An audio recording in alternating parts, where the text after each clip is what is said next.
chào, Tít Garden hôm nay sẽ giới thiệu với các bạn một loại trái cây vô cùng độc lạ. Đó là trái dưa hấu mini.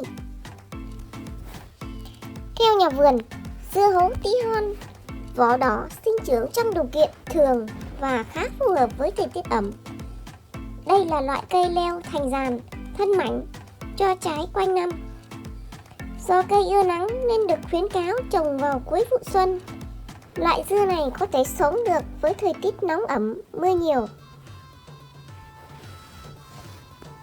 Sau khi gieo hạt, 45 đến 60 ngày sau cây sẽ ra hoa và mất thêm 1 tháng để quả chín. Quả non của loại dưa này có màu xanh như dưa hấu tròn truyền thống, sau đó sẽ chuyển màu đỏ khi chín. Mỗi vụ một cây trưởng thành cho khoảng 15 đến 20 quả, có thể ra nhiều vụ một năm. Ngoài dùng ăn, có thể làm món salad. Dưa hấu vỏ đỏ tí hon có thể dùng làm cảnh, do quả tươi lâu và cây có thể sống được tới 9 tháng. Lướt TikTok, loại quả này dân tình dễ thấy nhất có lẽ là dưa hấu. Những loại clip xé dưa cũng thường đạt lượng tương tác rất cao.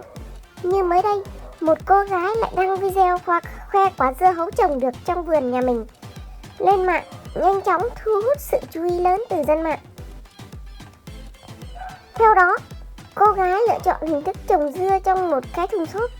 Cô tiết lộ khi ăn xong chỉ cần nhè hột rồi chăm tưới là cây tự lên tươi tốt.